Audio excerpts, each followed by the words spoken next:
મિત્રો કેમ છો? ગુડ મોર્નિંગ, જય દ્વારકાધીશ, જય મુરલીધર. ત્યારે આપણે નાના થાવરિયા વિઝિટ જઈ રહ્યા છીએ. બફેલોને ઝાડની ફૂટ નું પોઈઝનિંગ માઇલ્ડ થયું છે, બ્લોટ થયો છે. કાલીભાઈએ નાખી હતી ઝાડ, એના હિસાબે એને માઇલ્ડ પોઈઝનિંગ થયેલું છે.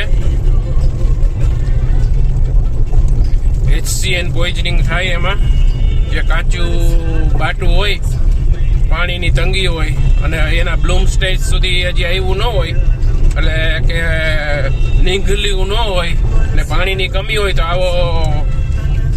આવું પ્રોબ્લેમ જાનવરમાં થતું હોય છે, જે ઘણીવાર જીવલેણ પણ સાબિત થાય છે.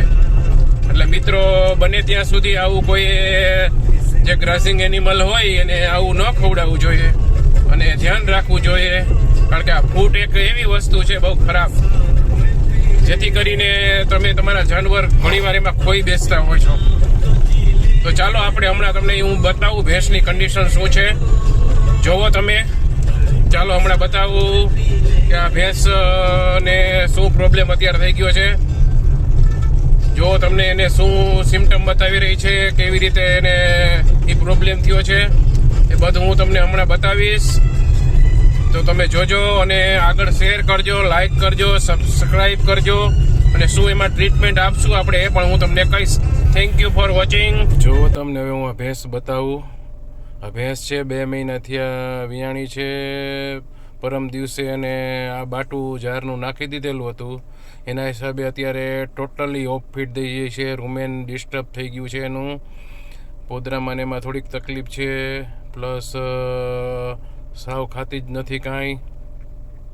હવે આપણે એને અત્યારે ખાસ કરીને એપેટાઇટ સ્ટિમ્યુલન્ટ, પછી લક્ઝેટિવ આપશું, સાથે સાથે ઇન્જેક્ટેબલમાં એવિલ, રેબીવેટ, નિમ્યુસેલાઇડ એન્ડ પિટોફિનન કોમ્બિનેશન આપશું, એન્ટીબાયોટિક આપશું. જો અત્યારે અને એપેટાઇટ સ્ટિમ્યુલેટર તરીકે કોઈ પ્રીબાયોટિક, પ્રોબાયોટિક બોલસ આપશું, પ્લસ રૂચામેક્સ એટલે કે એપેટાઇટ સ્ટિમ્યુલર સવાર સાંજે આપવાનું કહેશું. ખાસ કરીને આવું જે બાટું હોય છે એ ખવડાવવાથી આ પ્રોબ્લેમ થયેલો છે આને, એટલે આપણે ખાસ કરીને એને આ ટ્રીટમેન્ટ અત્યારે આપશું અને એનિમલને ટ્રીટમેન્ટ આપી 100% ક્યોર થઈ જશે. જોઈ શકો છો તમે અત્યારે જે એ બાંધી રહ્યા છે. હવે પછી હું એ ટ્રીટમેન્ટ મેં આ બોલ્યો એ અત્યારે આપીશ એને, આ વસ્તુ એને આપશું અને 2 દિવસ માટે આ બોલસ અને રૂચામેક્સને એ ટાઈપ દવા સપ્લાય કરી દેશું. એટલે આ પ્રકારની સારવાર અત્યારે આપણે એને આપી છે. થાવરિયા ગામ છે, નાના થાવરિયા, ભેંસને આ પ્રોબ્લેમ થયો છે, એમાં ખેડૂતની ભેંસ છે. તમે જોઈ શકો છો આપણે એને ટ્રીટમેન્ટ આપશું.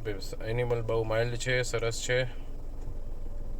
Thank you for watching my video. આગળ ને આગળ શેર કરો અને આવી વસ્તુ ન ખવડાવી જોઈએ, એના માટે તમે ચેતતા રહો માલધારી મિત્રો. આ બાટું ખવડાવવાથી બહુ ખરાબ કન્ડિશન થઈ છે. એનિમલ અત્યારે 2 મહિનાનું વિયાયેલ છે. જો આવું થશે તો એ થોડું મિલ્ક પ્રોડક્શન પણ એનું ડાઉન થશે અને ઇકોનોમિકલ લોસ થશે એને. Thank you for watching my video. Thank you મિત્રો, બાય.